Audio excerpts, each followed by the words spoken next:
Hi Chris, how are you? Good evening, Rod. Yeah, I'm well. Here we are. It's episode 198. It's the 10th of November, and it's still 2025. It is still 2025, although it's running out fast, isn't it?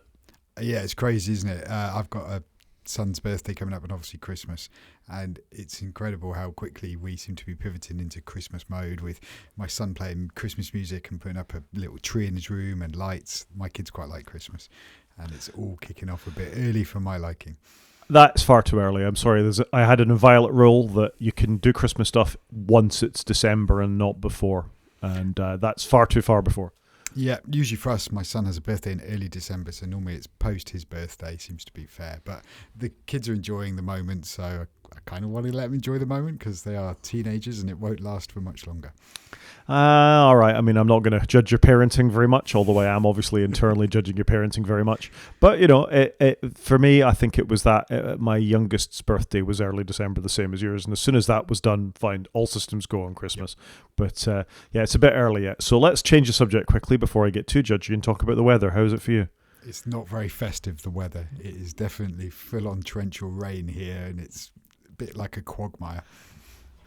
Yeah, similar here. You get a little patch of blue sky and then it absolutely smashes down with rain. There's a famous roundabout in Swansea. It's called the Cumbrilla Roundabout. There was a man kayaking in it last time it rained this much, and there's been a couple of drowned cars. So, yeah. I've not heard of that roundabout. I've heard of the magic roundabout near me, but I've never heard of that one. Cumbrilla is quite famous, and I guess you didn't drive much back in the day when you were here, but do you know where the BMW garage is in Swansea? I definitely didn't go to the BMW garage when I was a student. Well, certainly when you were a student, but being the fan of BMWs that you are, it's a place you might visit these days, and it's the roundabout nearest to it, and it's like a paddling pool. When I come your way, I will check it out. As long as you don't have to drive through the paddling pool. Shall we just go and do some follow-up, I think, rather than now we've ended that subject? Let's do it. So straight in. We've been complaining about Tahoe a bit recently. I talked to you in the week about my absolutely appalling bug, where I was updating Microsoft Word, I was installing a new version of Xcode, and I still haven't resolved this, but somehow one thing became the other, and now all my Word documents open in Xcode, and I still haven't worked out a way to fix it. It does seem like a very buggy version, doesn't it? For all the additional features these OSs have brought, and there are some in there, it does feel quite buggy and quite decisive on its appearance. Yeah, and this brings us to our point, really, which is the 1 Foot Tsunami blog, which you've featured before. It's Paul Kafasis's blog, and he's completely gone off on one about how terrible the icons are in Tahoe. And, I mean, I think we talked about this during the beta period, about how Squircle Jail was a thing, that if your beautifully designed icon didn't fit the exact parameters for what Apple had in mind for Tahoe, it would put a grey border around it. And, you know, for the YouTube viewers, you'll be able to see Audio Hijack Pro, which is an icon which is an application you and I both use and love, being put in Squircle Jail. So this particular example, the microphone, it's a podcasting app, is what most people use it for, is outside the Squircle that is the app. So in Tahoe, they've put a big border around it. It's much smaller than it used to be, and it looks terrible, frankly, just sort of the default appearance if you haven't updated your icons to Tahoe. Is that a fair summary? Yeah, I think that's a fair summary. I think it's a bit sad in a way. All the icons are going to be the same shape. They're losing some of their cool identity. I think, you know, you rewind, 15, 20 years ago when you first got a Mac, the icons were cool. They were really cool, really different to Windows, and full of detail, like full of loads of detail and color depth. And that's all gone. And then the ones you're showing here on the left, the older icons, they were like half squircles. They all had a squircle background, but objects could poke out of the squircle. And now obviously they're being enforced only to be in the squircle. And they've lost some of their fun, I think. It's not just the fun. I don't think they say what they need to say anymore. And some of the examples are, photo booth was like you'd go to the old school to get your passport photograph done. You'd sit in a photo booth. A camera would take a picture of you, and then you'd have it. So the old photo booth icon had a camera lens on it, had a couple of photographs in the background, whereas now it's just some photographs extruding from a slot. Mission Control has lost a lot of its character where they are sort of individual windows. I'm sorry, Mission Control was a rubbish icon. It was, but Automator was a great icon. Yeah, it showed a little robot that was doing a thing. And the new Automator icon, the old one would be a robot. He extruded slightly past the squircle, but you had a pipe. Automator, he was doing something. Whereas it's now just like a blue circle. Is that a robot? I don't know. No, it's rubbish. They're all rubbish. And I think the worst one, if I scroll right to the bottom, isn't digital color meter for me. It's text edit. Text edit had a pen, it had a notepad, you could see what that was. Whereas now it's just some lines on a page. And there's no character in that at all. They're all rubbish. I think that's the problem. Not one of the icons is better than its predecessor. And preview as well. Look at how beautiful preview was before and how horrible it is now. I don't like the style at all. I think it's awful. And I hate that a lot of them have just got a grey background because they have to have some form of squircle shape to put it in. I don't like any of them. I agree with you. And Paul's got it right. Tahoe has terrible icons. I don't think we need to say more about it than that, but all of these icons are bad. Yeah, I've said it before. I think actually Microsoft have better icons now because they don't all have to be a squircle. They can have transparency to them and be different shapes. And I'd never thought I'd say it. As a more than occasional Linux user these days, I think GNOME has a more consistent desktop. I think KDE has a more consistent desktop than the Mac OS desktop these days. Yeah, it's such a shame, isn't it? It's infuriating.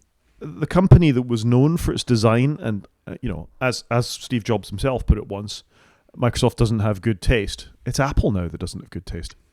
Yeah, I fear you're right. I think there's some things I do like, but there's a lot I don't, and this is in that camp. Something else we didn't like was how Microsoft was treating our data sovereignty. We talked about the Scottish Police getting the admission from Microsoft that actually Police Scotland data was actually in some sort of CDN in America somewhere. The EU particularly didn't like this, which won't surprise anybody given how the EU feels about this stuff. And we've talked before about people spinning up their own clouds and the problems with that. Anyway, Microsoft have decided that actually they will try and give a little more credence to this. So this is the US Cloud Act is also part of this, that a whole bunch of customers are being made to have their feathers unruffled, I think, by Microsoft saying that they will have more data sovereignty. So this is interesting, I guess. There's a lot of geopolitics behind this and the way Trump is treating. There's been breaking news as I was leaving work earlier that Donald Trump is going to sue the BBC, actually, so I'll be really interested to see how all the sovereignty stuff sort of pans out. Yeah, I think this makes sense for Microsoft. They're going to do it, aren't they? And it's really important in the world we now live in. Like the world has changed, the political world has changed, and we're seeing it, aren't we? A lot of companies want their data where they reside. So it doesn't surprise me. Yeah, it's not just Microsoft. Google have said they're going to try and do this as well. Amazon Web Services have said they're going to try and do this as well. I guess we'll see. The EU will absolutely be the test case for this because they are far more precious than the UK is about where our data ends up. We've kind of just gone shrug. If it goes to America, no big deal. But I think the EU is the right approach to this, as with so many things. I would agree with that. I think it's going to be interesting to see how it goes. But it's good. It's good they're doing it. It is good. Something else that's good is good journalism, and it's rare. Once upon a time that I'd have said Sky News was an agency that's doing good journalism. Certainly, we've just talked about the impact the BBC is having, but this was a story that I picked up in the week about Sky News actually doing a data visualization as part of the story as well. And this will work better for web viewers, or please go and click the link, other listeners. But as you scroll through, it sort of entices you into the story about how Elon Musk's account spread from being 1 to 22,000 to things that you want, political content being politically right-wing, predominantly right-wing, and how that sort of spreads to other users within Twitter, which we talked about at the time, but it's nice to see a mainstream news agency doing this as well. And how his account is boosting the British right-wing. A country that he has no relation to, that he has decided he dislikes because of a political thing. He's telling people how to go and vote, and at some right-wing political rallies appeared on the screen as sort of the voice of reason, with lots of people doing it. And this particular tweet that they pick out here, when Tolkien wrote about hobbits, he was referring to the gentle folk of the English shires who don't realise the horrors that take place far away. They were able to live their lives in peace and tranquility, but only because they were protected by the hard men of Gondor. Is that Elon in this case? Or is he saying that it's the British right wing that are the hard men of Gondor? What, frankly, Elon? And the fact he's in a position as a businessman to be able to have this sort of political influence on a sovereign nation it's blowing my mind. Yeah, I'd agree with you there. One, the article's really nicely done and the visualization's good. Two, I didn't realise, Elon apparently live streamed on X and was beamed onto the TV screen where this political rally was being held. And apparently what they're doing is X is like, popularising his tweets, I don't know what you call them, his posts more than others. And that's what the Sky article was trying to find out is like, if we sign up, how much content is X forcing upon us? And it feels like they are pushing a lot of right-wing stuff towards new joiners and that. I might have had a certain amount of sympathy about a platform like this should have no politics behind it. Agreed. And if you're going to have a predominantly left-wing platform, that's problematic. If you're going to have a predominantly right-wing platform, that's problematic. You either police it to be completely balanced, or you don't, in which case it's completely balanced. This isn't completely balanced. This is pushing one side of the agenda at the cost of the other side. So it's all very well talking about freedom of speech, but it's only freedom of speech that suits him and that suit others in that particular sort of style of government at the moment. So I've got a lot of problems with this. My own politics and your politics, I think, are fairly obvious from this podcast, but this isn't balanced. No, I'd agree with that. And I think that was, one of the benefits of Twitter. People were more balanced than what it is now, whereas obviously it's going very much one way because of the person who owns it. Anyway, it's a very good article. I would encourage people to go and read it. It's just I want to encourage positive mainstream journalism because I think it's under threat. And again, with the BBC, I think it's under threat. The Guardian has certainly faced this as well, who we tend to post from more than others. But I think it's important to call out Wired, another example of a good, more mainstream, if tech-focused journalistic sort of bent. It's good to see this kind of reporting can still take place, and it's worth celebrating it a little bit. Yeah, it actually looked like a Wired article, but hosted on Sky. Exactly. Good to see. And, of course, Sky is a property of Rupert Murdoch. So, balance in all things. Who knew? Moving back to Microsoft in a more sort of tech-specific story for us. We've talked before about Microsoft's habit of bundling things and then charging after. They're still up to these games, particularly in Australia. They were trying to get people that were joining their Microsoft 365 plans and were bundling AI stuff into it. A court has made them walk back on that. Isn't it a shame that it takes a court to make them walk back on this kind of ruthless practice that we see from large companies like this? Yeah, it's often the way, isn't it? They're always trying to force you to the next tier. And Microsoft, we're like, oh, you can still stay on the classic one, but then didn't really explain how to get to the classic one. And you see that kind of thing all the time, don't you? Where, oh, look, you can do this, but they make it hard to do the cheap option. And then I guess they get more customers sign up for the more expensive option. And Microsoft's guilty of that. Very guilty of it. And this is called dark patterns. It's sort of a deliberate attempt to obfuscate, good word for a Monday afternoon, way of operating to get the cheapest option, to find the best deal, to not realize that you're having all sorts of extra things that aren't required of you foisted upon you, as we've seen with the default Outlook app as well, it must be said, and where that advertising data goes. So this kind of shady practices, Microsoft aren't the only people guilty of this. Apple do it to a certain degree. Adobe absolutely do it with signing up and trying to leave their apps. And any time where there is a cheaper option, of course they don't want you to pick that. So, do better, Microsoft. Yeah, agreed. Like, your products should sell themselves. You shouldn't have to force people to buy them. This feels like the song we sing all the time on this podcast is that, just compete. Yeah, just compete. It's that simple. Yeah, compete on the merits of your platform. Somebody else who is, after a legal process, competing on the merits of their platform are Epic. Epic and Google suddenly seem to be best friends, that they were pushing back on this, there were appeals and all the rest of it, but apparently they've actually settled, despite the fact everything was going Epic's way. So this is a report on The Verge that, the Supreme Court rejection was going to happen. All of a sudden, Google and Epic are friends. It's great news that if you look at all the tweets and posts and everything that's going on, and of course, The Verge is going to do its lovely thing to me, which it randomly does where it wants me to do advertising. But what this is that alternative payment options will be available inside of the Play Store, as will Fortnite's ability to gather money and all the rest of it. So it doesn't feel like a win, though. I mean, a settlement never feels like a win, but particularly when Epic were about to get what they wanted.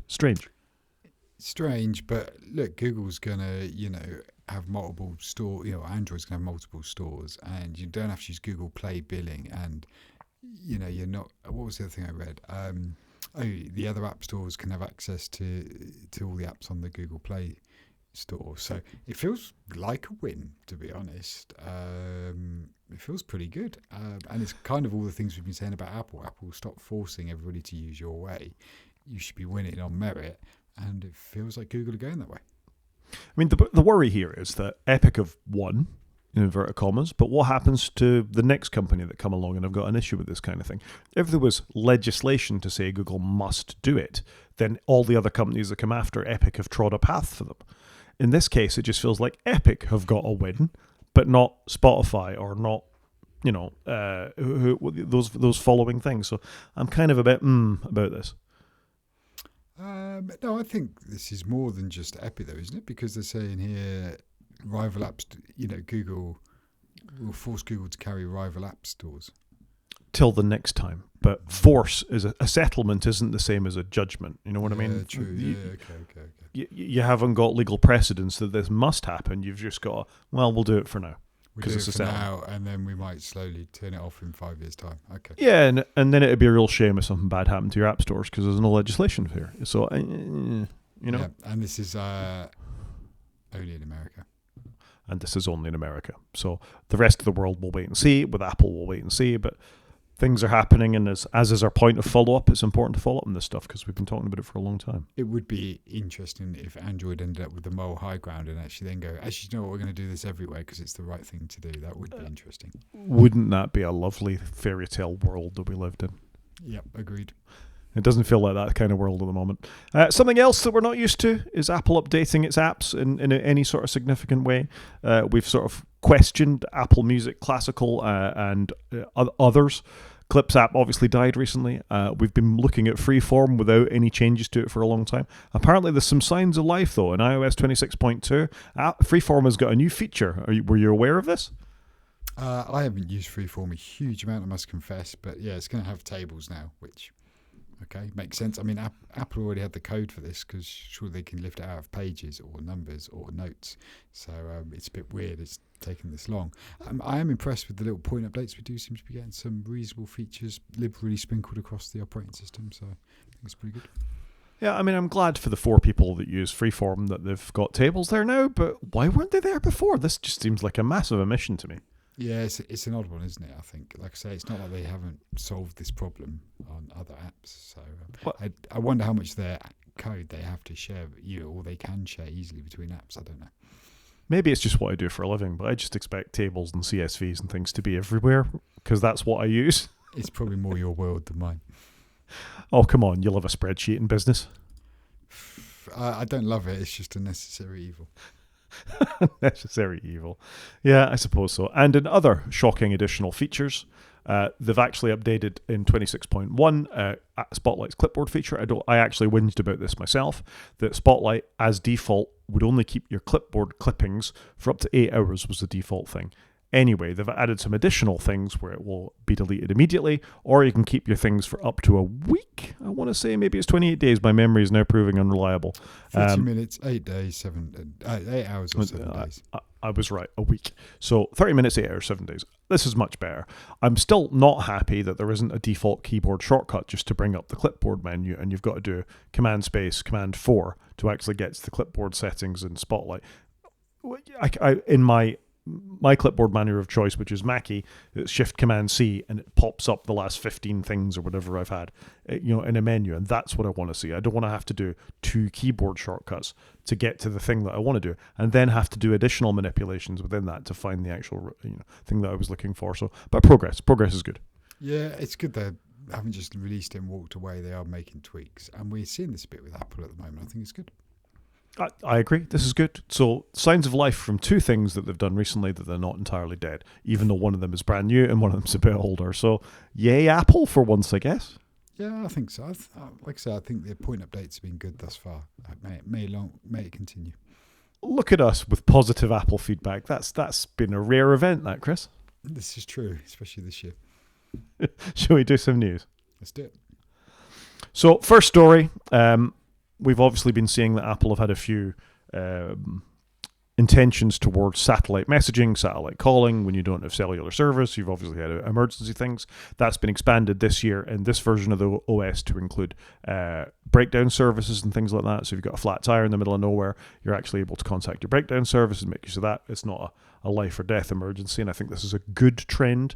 You could see how that would be particularly handy for lots of people, particularly in more remote parts of Scotland, Wales, for example, where there isn't, I can't think of remote parts of England, but they must exist, I guess. Out on the moors or something. Pennines, something like that. Yeah, there's mountains in the UK as well, and obviously Europe has broader sections of places that are inaccessible. I can think of big bits of Spain that are basically desert. So this kind of stuff is good. Apparently, Apple are now thinking that they may want to do more with satellite connectivity in the future beyond emergency SOS, so to provide a framework for third-party apps to do satellite networks, satellite-powered maps, so when you lose cellular connection, if you've forgotten to download an offline map, potentially have the ability to do satellite map. There'll be richer messaging capabilities, so photos over satellite messaging rather than just plain text.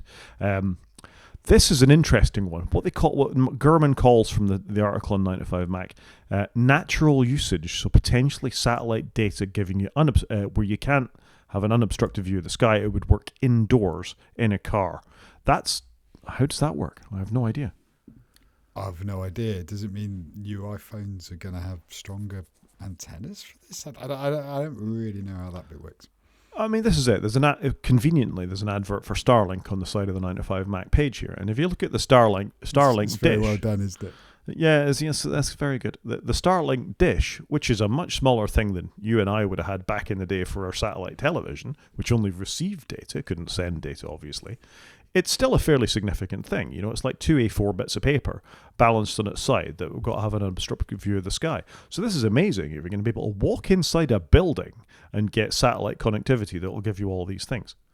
Yeah, I'm curious to see how that's going to play out, but it sounds good. Are we going to be moving away from cellular and just go for satellite connectivity? But this, the part of the thrust of the article is Apple are sensitive about this because does this turn them into a provider of cellular networks? In which case, O2, Verizon, all the carriers are going to be going, hang about, what's going on here, Apple? Don't you need us for your networks? You're not just one yourself, which is probably why they've never gone into the MVNO thing as well. This is a sort of slightly questionable area for Apple. Yeah, I would agree. But what these network providers are going to do? Well, if you're Starlink, you're probably quite happy, or if you're Globalstar or one of these online providers of satellite things. I mean, there is the last bullet point in the article here is 5G NTN, which apparently allows iPhones and cellular networks to tap into satellite connectivity for increased coverage. So that's like a boost. When you've only got one bar, maybe it can sort of hedge over to satellite networks, which sounds pretty cool as well. I got to think we'll pay through the nose for that, though. Yeah, especially in the early days. So, yeah, I think we see a bit more detail here. The satellite thing's been odd, though, hasn't it? Because Apple said it would be free for a couple of years. That was like 4 years ago, and they don't look like they're charging for any of it now. So it's a strange one. Yeah, I did see an article today that I haven't put in the show notes, I'm afraid, about Fitness Plus is up for review. Apparently people are questioning the value in Fitness Plus and the whole thing is being redesigned. So maybe there is a bit sort of deeper thinking going into Apple about what the Plus part of the subscription actually means. And that sort of nicely segues onto our next story, which is 26.2 has some hints that an Apple Creator Studio could be coming. So what do we suppose this could be? I think this makes sense. Surely this has got to be Pixelmator, Final Cut, Logic. Yeah, sorry, I'm having a moment. Et al. So kind of makes sense. We used to have iLife back in the day with all the sort of photos and film editing and DVD, and then we had iWork, which was the Office apps. So it would make sense that they have like an Office studio, a Creator Studio. Why wouldn't they do this? Curious to see what it's going to look like. But yeah, I'm a big Pixelmator person. I don't really use the other ones. So yeah, curious to know what the end goal is going to be here. Yeah, I mean, it's interesting. They have got a few apps you could bundle together. As somebody who bought Final Cut Pro back in the day, although I don't use it, I haven't had to pay an update for it beyond the £300 that I initially spent on it. I want to say 10 years ago at this point, maybe 11 years ago. I still got the most up-to-date version of Final Cut Pro 10. It comes with Motion, which is a motion graphics tool for video work, and Compressor, which is a means of compressing all the very large video files into a more consumable format. To add to that Pixelmator, add to that some of the iWork, for want of a better word, suite as was, you have got a fairly compelling bundle, particularly they've got a more pro version of some of these things, and then Pixelmator as well. And of course, all the, I think it'd be good. And they're on about these apps will also come to the iPad, so you'll have main stage, motion, and compressor not only on the Mac but also on the iPad. It feels like with all the windowing system, they are finally putting the effort into the iPad. Yeah, I think it'd be good to see what this looks like. Of course, the crucial thing will be A, what it looks like, and B, what is it going to cost? Because the subscription, you're going to have to pay for that. Because let's face it, Final Cut Pro on an iPad now has a cost. You don't pay a one-time fee and it goes away. Which you and I have talked about before is what we like in our apps. We want a one-time cost. Happy to pay for big major upgrades. Let's face it, there's lots of apps I've paid for. Most of the Omni apps over the years, whenever they've been updated or upgraded, I paid for the next version of them. So that's going to be a thing. I don't really want to pay a subscription for these things. Yeah, I can say it too. It's a shame they don't do a couple of tiers of licensing. Like you kind of want the occasional pack, and then you want I use this every day. This is my life pack, where paying the money is a no-brainer. I'm curious to see what this looks like, but for me it feels good because they're going to put some effort into the iPad, which I like the sound of. I suppose that is a good thing. I mean, if you look at a model like Flighty, which is a wonderful app if you've ever done any flying at all, I feel like they've got the best thing. Lots of people would say, I'm not spending, I can't even remember what it is, let's say £32 a month for the annual subscription to Flighty, which is what I've paid when I've been flying a lot in the past. Most people don't fly enough. Maybe they go on their holiday, they use it once, they don't need to spend all that on that, and the monthly cost was quite expensive. However, Flighty now offer a weekly pass, which I think is a £5. It'll give you all you want for a week, and that's all you probably need if you're going on your holiday. Most people only go on holiday for a week. Yep. You get all the benefits of Flighty, the belt that your luggage is going to be circulating on when you land. You get the updates and the delays and the notifications. It's great, and I think that kind of model is something Apple should think about, and not just it costs this every month. Yeah, I would concur with that statement. Anyway, interesting. Watch this space, I guess, to see what happens next. Yep. Something else you should watch the space on is the advice that you're given on charging your mobile phone. We've had various sort of advisories about this in the past, whether it should be charge it to 80, set your warnings on it, charge it to 100, don't discharge it all the way. What is the best practice for managing batteries? Well, someone's done the hard yards for us and actually looked at this. What are the impacts of carrying out fast charging on your phone versus standard charging, MagSafe charging it to 100, charging it to 80, not charging it until it goes flat, all that kind of stuff, with a bunch of iPhone 12s, I think they were, 6 iPhone 12s, using a variety of methodologies over a 6-month period to see how they went. And you might not watch the video, Chris, but do you want to know the short answer to this? Yeah, what's the short answer? The short answer is, doesn't matter. Use your phone as you want to. It makes a very negligible difference to the sort of overall performance cycle count of the battery over the years, whether you use fast charging or slow charging or anything like that. By the end of it, there's almost no difference in the battery health over that period of time. So do what you want. So I with both my iPad and my iPhone, I've been only charging to 80% because the batteries are so good on them. And my minimal usage generally means I don't need more than that. And that's something I've started doing to more protect the battery for when I'm done with it and I pass it on to a family member. But I haven't worried about slow or fast charging. But that doesn't matter either. Basically, do what you want. Just treat your phone, charge it before you go out, do what you need to do.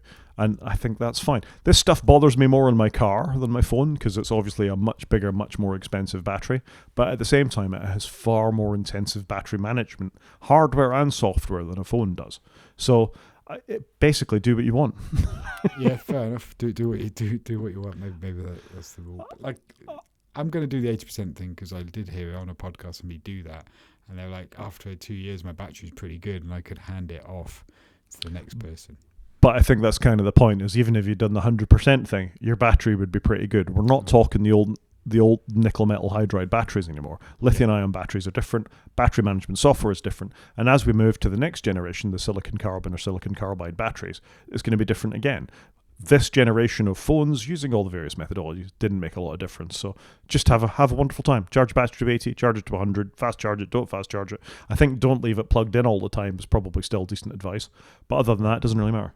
Okay, it's good to know. It is good to know. Something else that's good to know is IKEA are fully embracing Matter. You and I are becoming increasingly fans of Matter after a slow start. IKEA have announced a whole bunch, 21 new items, including lighting sensors, controllers, bulbs, all manner of things, as part of a new hardware rollout. So I think this is quite exciting, really. Yay, more Matter stuff is good. I think it is good. I have struggled when I've gone into IKEA to buy any of this stuff because they're not very good at explaining how it works in their world. You can't see it, but I do have blinds in my shed here, and they're all IKEA, and I literally push a button in the home app on my phone, all the blinds come down. It's really good. I've had this system for years, so I think they do good stuff. I've got one of their little IKEA gateways, that's been fine. But, and my big but is, I just think when you actually go shopping for it, you kind of need to do your research before you get there, because I've turned up before looking around their home section where they've got speakers and lamps, and they just don't have that much detail in the shop. And sometimes you want to have a look around, like, how does this work? Do I need a hub? Whereas you need to do that before on their website, and their website is very good, to be fair.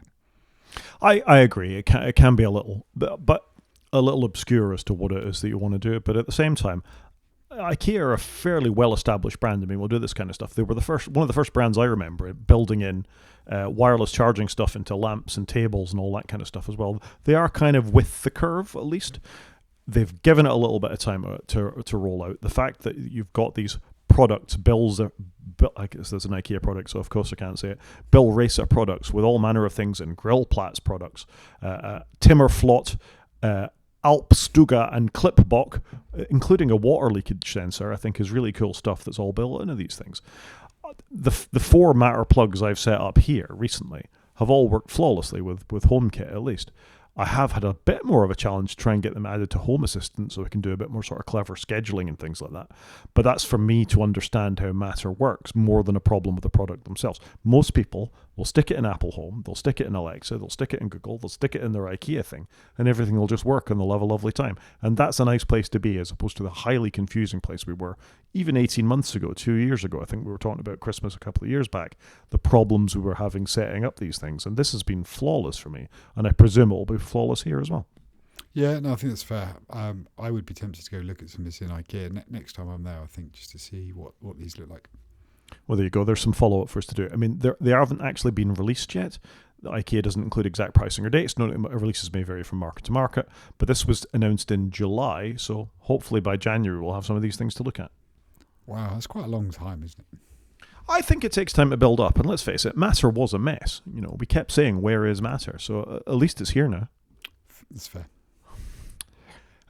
Something else that might be fair or not fair, depending on how you do it, is where you get the podcast chapters, the chapters in your podcast. So Apple, when I was encouraged to sign into Apple Podcast for Creators very recently, and when I got there, I was informed that we were going to get this whether we liked it or not, in Apple Podcasts app, where an AI tool would scan looking for chapters. However, it doesn't affect us too badly because I spent a long time putting chapter markers into our podcast, so it does it for us. So those links that I put in, that you get different chapter art, that you get notifications, that there are timestamps, you can skip through the podcast more efficiently, is something I've spent the time doing, but not all podcasts do that.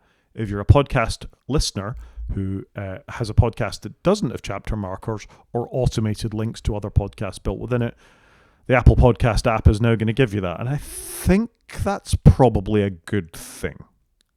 It probably is a good thing. I was hoping for a bit more of a defense for it there, but it probably is a good thing, isn't it? Like, AI should do boring stuff for us, and putting chapter markers in is boring. It would be great if something could just do it for you, but how good is it going to be? That's the question, isn't it? Well, I listened to ATP talk about this, the ATP podcast talk about this last week, and they had their section at the start where they were trying to sell their gear, ATP merch. And during that conversation about ATP merch, they kind of went off on one about the technical problems of putting chapter markers inside of your podcast. Now, how is the AI app going to differentiate that between a technical discussion about exactly what we're talking now, about podcast chapter markers, versus selling merch? Is that the merch section? Is that content?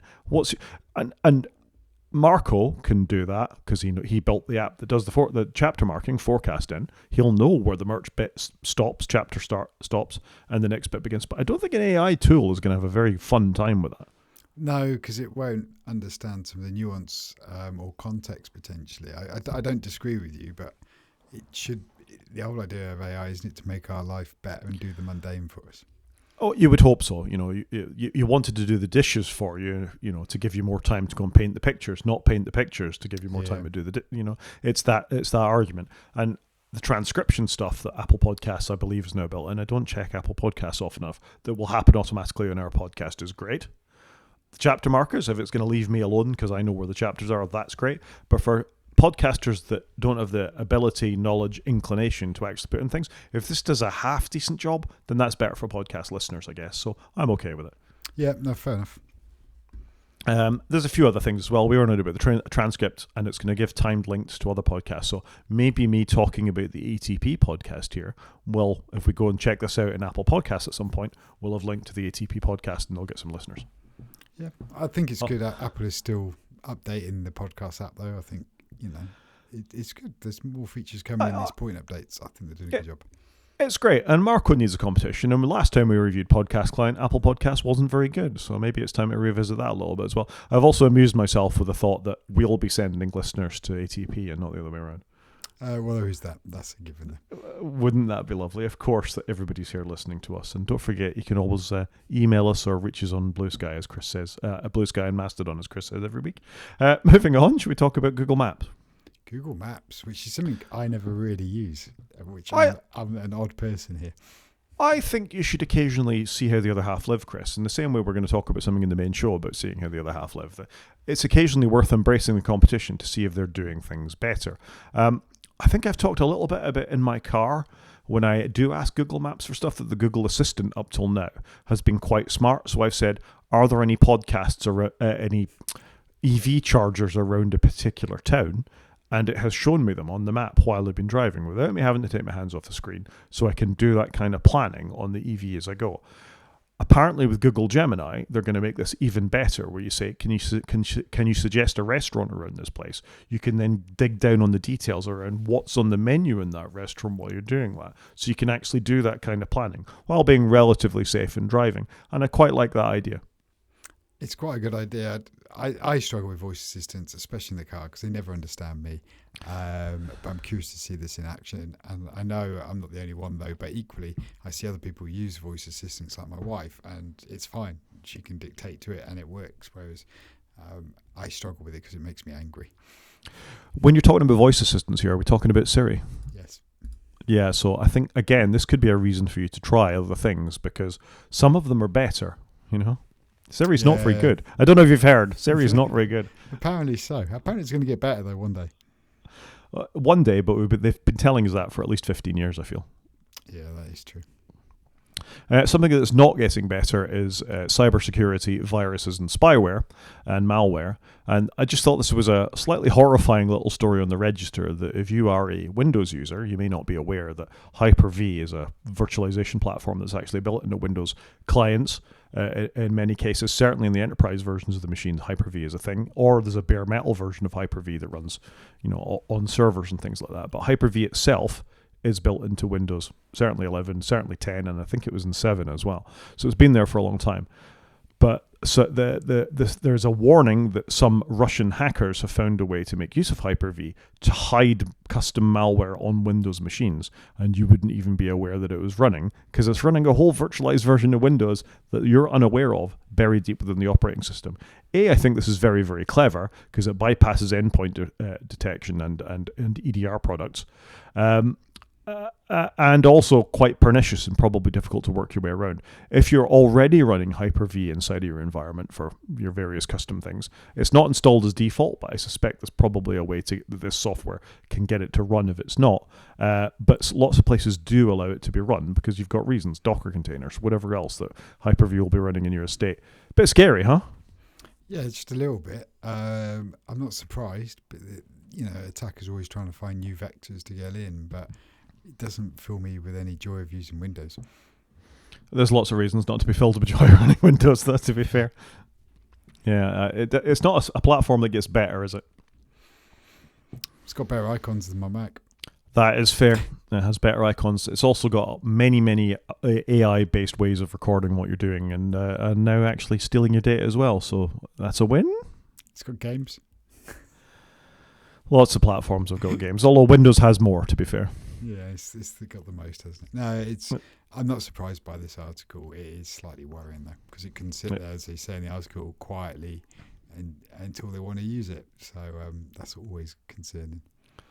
That is always concerning. Did you know that Apple has made the App Store kind of available on the web? Yeah, I found this a bit weird. I was like, oh yeah, I forgot. You can't really do it on the web, can you? It's a bit of a strange one. It is a strange one. So what this is Apple has made available a version of the App Store, so you can see what apps are available, what the ratings are, and all that kind of stuff on the web, as opposed to having to look at it inside of the Mac App Store or the iOS App Store and whatever other platforms, TV App Store. So now it's there. You can go and you can click around. You can read people's reviews. You can do all that kind of stuff. What you can't do is buy or install any apps, and that kind of defeats the purpose for me. That does seem a bit dumb. Like, surely I can go, oh, look, it's got this app. Buy it and send it to this device. Like, Amazon always good at that. You could buy a book and send it to your Kindle. Why can't I buy the calculator app and send it to my iPhone? Exactly that. And the Google Play Store does do this. You can visit the Google Play Store on Chrome or any web browser and say, oh, on my Android phone, Android tablet, or Google Chromebook, install this app. And the next time you're on there, it's there for you. You can view your past purchases. You can do all that kind of stuff. Why can't I do this on the Apple version? So it feels like your usual half-assed Apple attempt to do something with the web. They really don't get the web, do they? No, they really don't. But when they do web stuff, they're actually pretty good at, like, you can get Apple Music in the web and it's pretty good. The iCloud website was pretty good and it had a kind of iWork folded inside it. It was all right. And they modernize it from time to time. But yeah, it's just weird, isn't it? I mean, the referenced article is from Dan Morin at Six Colors, and I mean, he points out part of the point of this is on a games console or something like Steam, you can set this downloading to your device when you're at work. So when you get home, it's there. It's taken 17 years for this to happen. It's going to take us another 17 years now. We've got it for Apple to give us the technology to allow us to do that. So it's not just us that are complaining about the lack of updates. It's just very bizarre. Not very good at all. I think that's it for news, unless I missed a story. No, it feels like it's been a quiet week. It has been a quiet week. I mean, there's some fairly significant stories there, but not exciting ones. I think it's the summary of the year. We've had significant stuff, but nothing overly exciting. Yeah, I think that's probably fair. Should we do some media? Yeah, let's do it. Have you watched the new show Pluribus on Apple TV? No. Why not?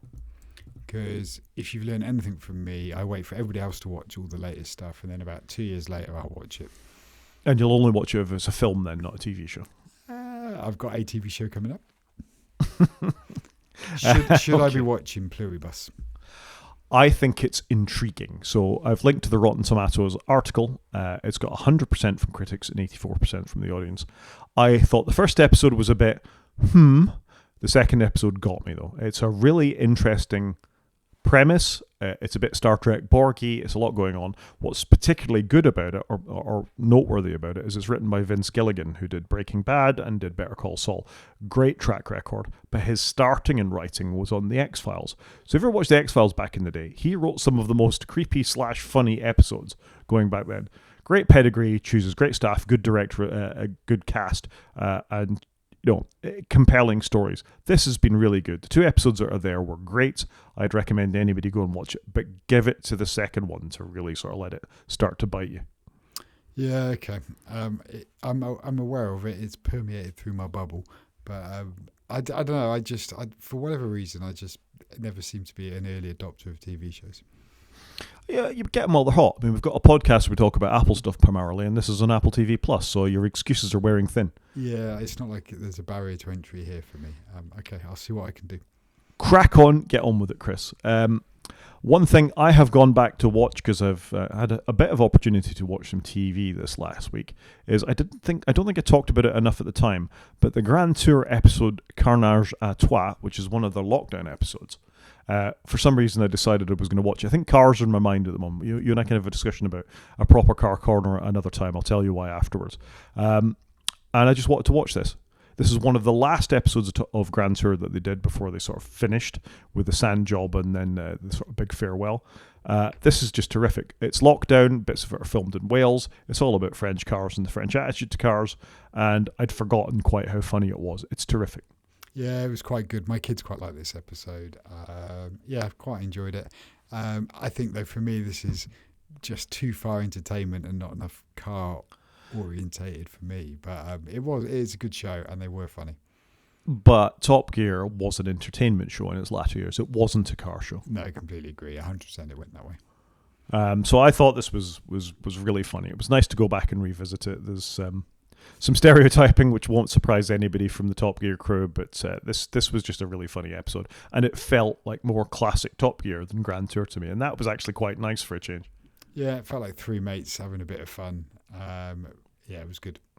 And I hadn't realised this at the time, but it looks like they go up, if not the Sugarloaf near Abergavenny, but very close to it as well when some of the background shots were there, and I just thoroughly enjoyed it. It was really nice.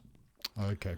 My favourite bit was the one that's got a tape player right by the handbrake, and I think they have a croissant that falls in it or something. And it was like, why would you put the tape player there? I hadn't picked this up at the time, but watching it a second time, there's a callback to it. So that's a Citroen XM, I want to say. It might not be the XM. Something like that. One of the big, which Clarkson says, if you can get one, because everybody's turning them into motorhomes. And of course, that's what he did with one of those cars in Top Gear when he turned it into a motorhome. When they went camping in Dorset and they converted a Land Rover, a Citroen, and a Lotus into motorhomes, and it was that car he'd converted into one. So I didn't pick that up at the time. That was quite nice. Yeah, it's quite cool. Moving on, and it's just a public service announcement. I won't go on about it. Taskmaster is still on. They're up to episode 9 of season 20. So we're episode 10 this Thursday. If you haven't watched it, go watch it. It's a great season. So far behind on this. You need to sort it out. We'd failed to talk about this last week. I'm going to mention it now. We've both been fans in the past of Celebrity Race Across the World. That started last Thursday. And if you didn't watch it, why didn't you watch it? There's clearly something wrong with you. To be fair, it's not quite as exciting as maybe the last Celebrity edition, although they are in quite an exciting place this time. They're in South America. So are you watching this one? I will be. The problem I have is trying to line it up with my son, because we need to overlap, because this is one we'd watch together, which is, I'm having the same problem with Taskmaster. They've started watching Home Alone to get them in the Christmas mood, and so we haven't been catching up on this stuff. If I was watching on my own, I would have watched this already, but I was leaving it to watch with him. I'm going to say this again. It's November. I know, I agree. I think that's it for me for media. Chris, you have something, it would seem, though. Yeah, so I waited, I think, long enough now, and I thought I'd watch True Detective. Have you ever seen True Detective? I don't know if you watched it. Yeah, at least 12 years ago. Yeah, it's been out a long time. I quite like Matthew McConaughey, and I thought I'd go and watch it because it obviously had good reviews. It's got 92% for reviewers, and the audience are like, I'm halfway through, and I quite enjoy the jumping around in the timeline and wondering how it's all going to come together. It's really well done. Yeah, so I watched this when it came out in 2014. Have you seen the subsequent 3 or 4 series? Because they've done quite a few. I watched the second series. I think I got bored in the third season. I think it comes back a little bit with the latest one with Jodie Foster in it. So I've watched at least 2 seasons of True Detective, yeah. Yeah, I thought it looked good. Well, this one looks good anyway. So yeah, I'm curious to see how it's going to go. And I quite like the idea, and I don't really know much of the premise of the other seasons, but obviously it's got different main characters in the subsequent seasons. And it's quite a cool premise, I think, the way they're doing that. It's an anthology series about detective stories that happen around the world. I mean, this one is quite interesting. McConaughey and Harrelson are very good in this. The episode where it all kicks off, I think, is the second from the end. Don't ruin it. Don't ruin it. I'm not that far. No, I'm not giving anything away, other than the Nick Cave song that they picked for that is a really good one, because, of course, I've got to point out that Nick Cave makes it in popular media. I don't want to say the ending is slightly disappointing. I'll let you draw your own conclusion about that, but it's 6 episodes? Is it 6 episodes? 8. 8. There's 7 terrific episodes of television in there anyway, and I'll be curious to get your take on it. Yeah, no, so far I'm enjoying it, and like I said, I think I've left it a decent amount of time. Yeah, and McConaughey and Harrelson knock it out of the park, absolutely. Yeah, I like both of them. They're very different, but they're very good. This might have been the beginning of the McConaughey's. Is that what they call it? The McConaughey's, when the Matthew McConaughey coming back, like the Renaissance. Like the Renaissance, yeah. He's done a lot of stuff, hasn't he, in the last 10 years? He has, and in fact, he was with a film with Jodie Foster. He was in Contact many, many years ago, which is not a bad film. Yeah, that's like a 90s film, isn't it? It's not a bad film. Not a bad film. When we've been talking about Pluribus as well, all links. Yeah. Anything else in media? No, it's been a bit of a quiet time for me. I apologise. Yeah, I've been watching TV, so I haven't played any games other than Battlefield 6. I could talk to you about Battlefield 6 if you're interested. I can talk about Gran Turismo as well. That's fine. I can talk about that too. We're going to talk about one very quick thing, but just to follow up on Battlefield 6, I think I complained last week that it's too hard for an old man like me to be able to see or react to children with amazing reflexes cheating on PC or whatever it is they're doing. Battlefield has released a game mode which is mostly bots, and they've gotten much better with that, where they haven't got very good intelligence, and I'm actually having a nice time playing, and I can rank up my guns and things. So I found my level. I also took a go at their Battle Royale. I've talked about Warzone and Call of Duty quite a lot.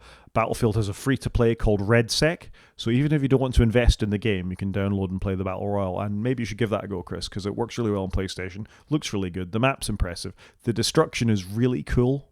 You can't hide in a build. That does sound quite cool. You've mentioned that before, because I likened it to Red Faction, which I quite like. Yeah. So that's all in the free to download one. You don't need to spend a penny. Or a cent. It's well worth a look, I think, if you just want to check out a bit of light Battlefield, and you can have some fun on there. So I that's my recommendation, really. Yeah, it's not like I've got Civ 7 to play yet.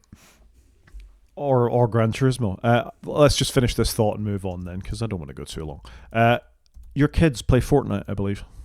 He actually stopped, and he's just restarted because I think it's a Simpsons themed season. Yeah, I saw something on Disney Plus about some sort of Simpsons Fortnite crossover. Anyway, if you've got a Mac and you want to be able to play Fortnite on the Mac, that has been impossible due to Epic and Apple falling out, unless you live in the EU and you've got an iPad. However, with this little tool called FN Mac Assistant, and following these instructions very precisely, you can download and play Fortnite on your Mac. Have fun. That's quite cool. That is quite cool. Why do these things exist? I was trying to explain to my kids why they couldn't play Fortnite on Macs and phones, and they're just like, I don't understand. They just want to have fun, and I get that. There's all sorts of stupid business reasons that Apple and Epic fell out, in the same way we talked earlier about Google and Epic falling out. And it's all to do with money. It's not about the customers, it's money. And what's the word for that? Enshittification. Yay! We should probably drink.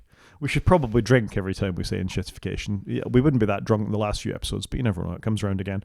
But I just think this is quite cool that somebody's taking the time to work out how to get this up and running on any M-series Mac. So if you've got a laptop, most of them will play this half decently, I think. Have fun. Yeah, that is quite cool. That's quite cool. Shall we do a main show? Yeah, let's do a main show. So I was just going to touch on, I'm a predominantly iPad user and in the corporate space, and have been for the last 5 or 6 years. But more recently, I've started using my Mac because of some adding I needed to use in PowerPoint, and I could only install it on a Mac or on a PC. I couldn't use it in the web version of Office 365 or on the iPad version. So I've actually started using my Mac in the day, 8-9 hours a day. And I've got a MacBook Air, just a regular M4 MacBook Air with I think I've got a bit of extra RAM in it, but nothing major. What a fantastic machine. I don't know if we've said that before. And I just thought I'd give feedback on what it's like using a Mac after being an sole iPad user for so long. Hang on, I'm going to stop you right there. I'm going to say, let's be specific. What machine have you got? You got an M4 MacBook Air, the very base model, or have you got one of the slightly upgraded ones? Please hold caller. I'm just opening up. I've got the 13-inch one. It's got 24 gig of RAM in it. It's got a 512 gig drive. But I don't know what CPU I've got. So that's enough. That answers the question. So listeners, that means he has the standard option that's £1,399. It'll be the same in dollars. So that's 10-core CPU, 10-core GPU, 24 gigs of RAM, 512 gigs SSD storage, £1,400. Yeah, probably. I think I got it on a Black Friday deal last year. And you picked that because...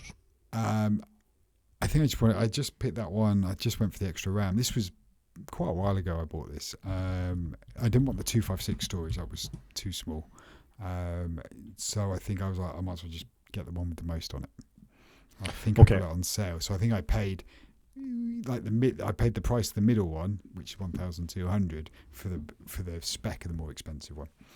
Okay, and just to get into what would have been an M4 MacBook Pro at that time, you're probably talking about 1,600 quid, which comes with a little less RAM, same amount of storage. We'll ignore the fact this is an M5, but a much better screen. But it was the portability, the lightness, the new sky blue color that sort of appealed to you about the MacBook Air. I got the midnight color. I didn't go for sky blue. I did look at sky blue in a shop and went, I can't tell whether it's sky blue or not. No, I really wanted something light because for me, it's just something to chuck in my bag. I wouldn't mind the screen of the Pro. I think it's very good. But no, I just want something light. And generally, I'm using it docked at home or docked in an office. And so the actual laptop screen isn't a big contender for me. Also, I'm largely using Office products on it. So it's not like I'm doing anything fancy. Okay. I mean, it's just, I think it's, as we're doing consumer advice at this point, or at least consumer exploration at this point, it's probably worth exploring that a little bit. I'm with you. I think the MacBook Air is the perfect computer for 95% of Mac users, frankly, unless you've got a very specific use case. If you're a pro, you know you're a pro. If you're a YouTuber who just fancies getting the more expensive thing because you run DaVinci or you run Final Cut Pro every so often, that's a slightly different thing. This computer will do almost everything for anyone. I think that's fair. The only sort of reservations I've got about going from this to a Pro are if you drive more than 2 screens, because it won't. They have improved that a little bit, but there's screen resolution jail on the lower MacBook Air, or on the MacBook Air, and actually the lower MacBook Pro as well. They've released that a little bit. I think if you drive 3 screens over 4K resolution, it's not going to cope. I don't think the MacBook Air will do more than its internal screen and one big external screen without some clever dockery. No, the MacBook Air will drive. I'm using it to drive a 5K screen and a 4K screen external, but I am closing the lid on the MacBook. So you're closing the lid. And is it on a special dock, or are you just doing it? Yeah. No, just both screens plugged into the USB-C. To the USB-C. And how do you charge it then? MagSafe. MagSafe. So that's Thunderbolt. The screen for my studio display, I think, is Thunderbolt. And the other screen, the 4K screen, is just USB-C. Okay, so you're driving 2 screens, but you've got to shut the Mac to do that, or will I don't know if I have to shut the Mac, but I am shutting the Mac. But that is one of the limitations of the Air and over the Pro. The Pro can drive more screens at higher resolution. Other than that, and the fact it's not a Retina screen, and you're missing maybe a couple of ports on a MacBook Pro. It's a Retina screen. It's not Pro Motion. Yeah. So the screen is fantastic on it. 60 hertz. Yeah. That's fine. So through that screen and through that docked thing, you're basically running Outlook, Teams, and OneDrive, right? For work, obviously, I do noodle around in Xcode for myself, and I've been using a bit of Nova for a bit of website editing lately, but that's just for personal work. But for actual work, Outlook is what I live in with Teams. Been using a bit of OneDrive. Quite impressed with OneDrive, how it comes up in the Finder as a location. I'd forgotten about all of that. I do find it weird how on my iPad the OneDrive app is my way of navigating around, whereas you install the OneDrive app on your Mac, but you have to go and use the Finder to navigate around. It's just those differences between the Mac and the iPad. Similarly, Outlook is very different on the Mac to the iPad, and actually I think I prefer the iPad client. It's a bit dumbed down, but I'd rather have that client on the Mac, I think. It's quite interesting to use. And Teams is way better on the Mac than on the iPad. It's just a lot more functionality in it that's been exposed. And so I think I've noticed a lot more of the difference is in the apps, whereas a lot of the Apple apps have got to more of a parity between the iPad and the Mac, whereas actually a lot of the corporate Microsoft apps are still very different on the Mac. But on the whole, quite a positive experience using it. I think it's fast. That's fantastic. There's no fans.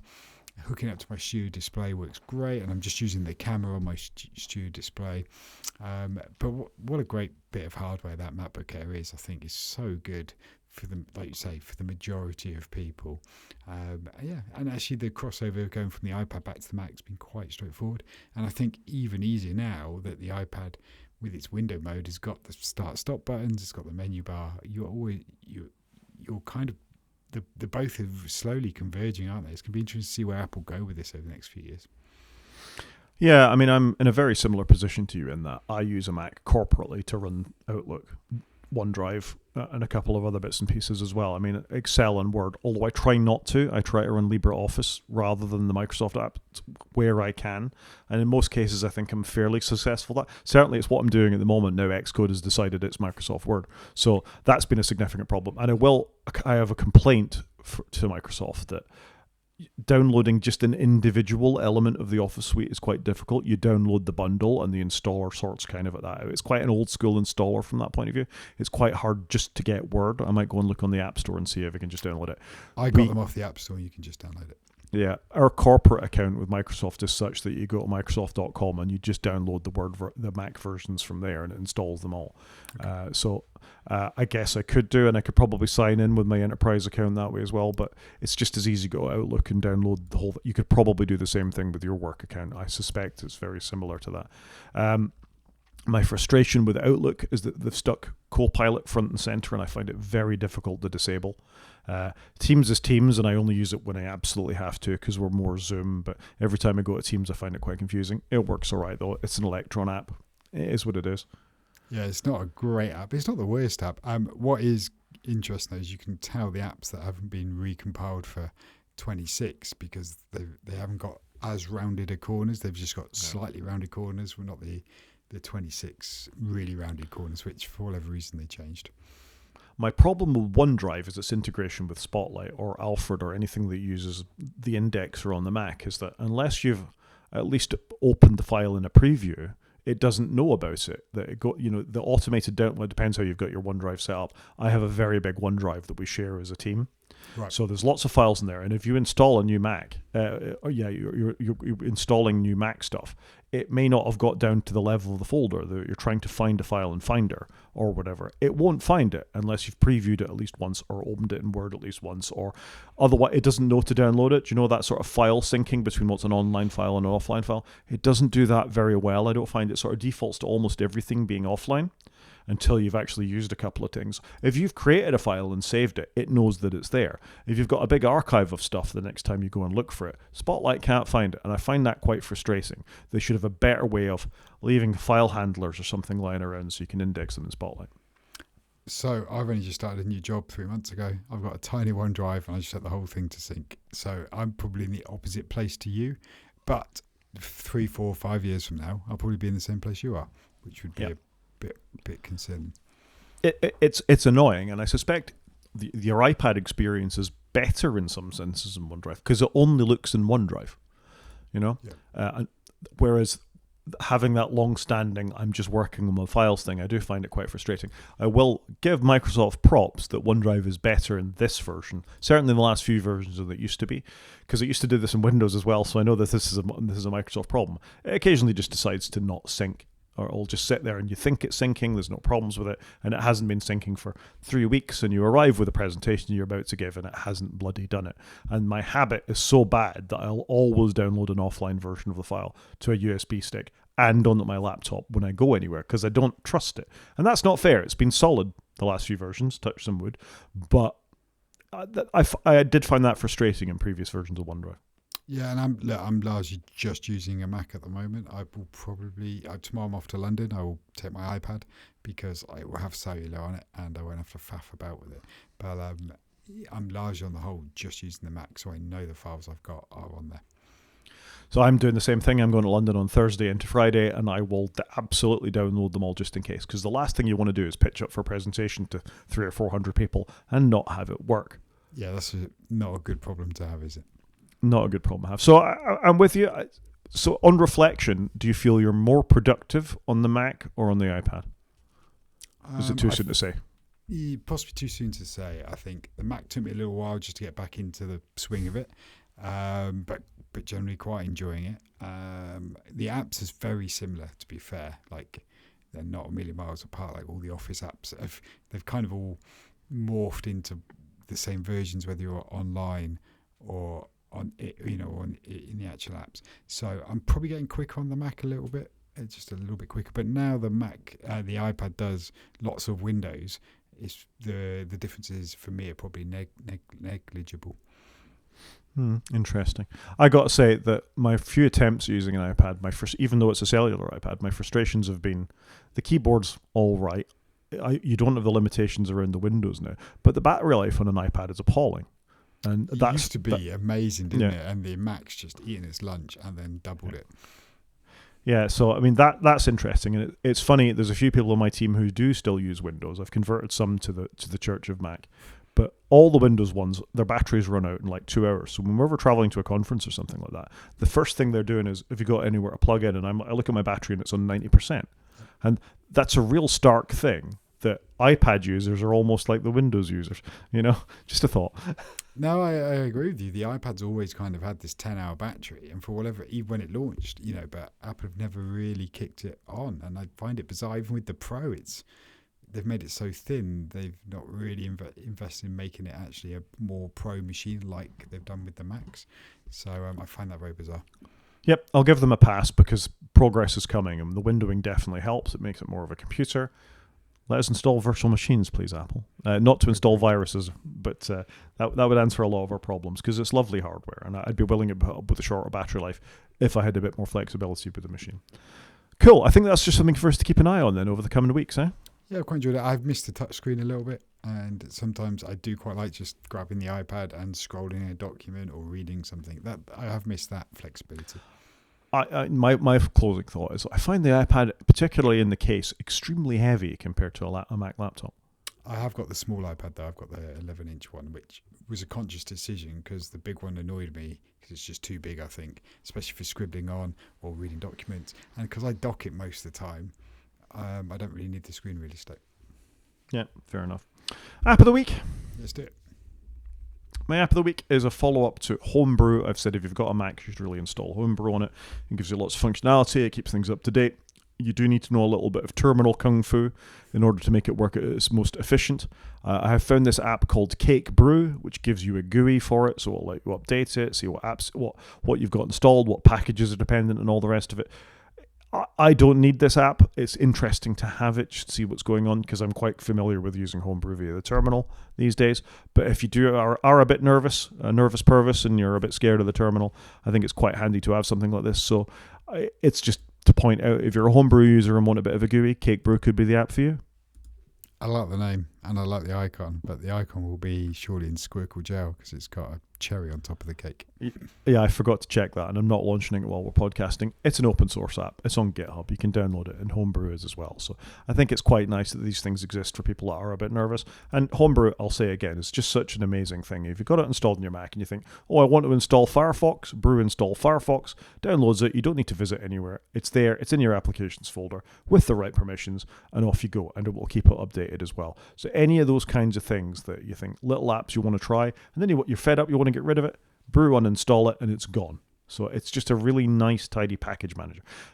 Never mind the more technical things it can do. Like the Mac version of Python is terrible, and choosing between Python 2 and Python 3, if you care about these things, is a pain in the bum. Homebrew just sorts it out for you. So to be able to manage it using a GUI as well, if you are a bit scared about it, is only to the good. Yeah, no, it's good. It looks good. Yep, good little app. Thing of the week. So I've just put in, and we could put some media, but I just put the trailer in for the Night Manager Series 2. I absolutely love the Night Manager TV show that had that guy in it. I can't think of his name. Tom Hiddleston. And Hugh Laurie. This won't have Hugh Laurie in it because it's a different story, because he played the main character as the baddie. And I really enjoyed the book. It's based on a John le Carré novel. So I'm curious to see what they're going to do with season 2, because this is taking those properties and doing something else with them where there isn't a book. So I'm curious just to see how it's going to pan out. We've got quite a wait for this though, Chris, for your thing of the week to just be a trailer that's not out till January the 11th. Look, the trailer came out 3 days ago. This is the thing I was interested in this week. But in some ways, it's quite nice to have a little bit of hype, I guess, because we live in an instant gratification world now, don't we? So it's good to wait a little while. Yeah, I didn't ever see a season 2 of this coming, but fair enough, I guess. Like I said, I was surprised because it was based upon a book. They did a good job of the book, of doing a faithful retelling of it. So yeah, surprised, but curious to see where it's going to go. And Olivia Colman's back in it too. There you go. I think we can call this a show, Chris. I think so. So if anyone wants to get in contact, Rod is at g5maniac and marston.scott. He's also on Blue Sky, where he's at g5maniac.bsky.social. I am on Mastodon where I'm at _CGP at mastodon.social. You can watch on YouTube by going to the website, click on the YouTube link, or drop us an email at wakefromsleep@protonmail.com. Talk to you next week, Chris. Cheers, Rod.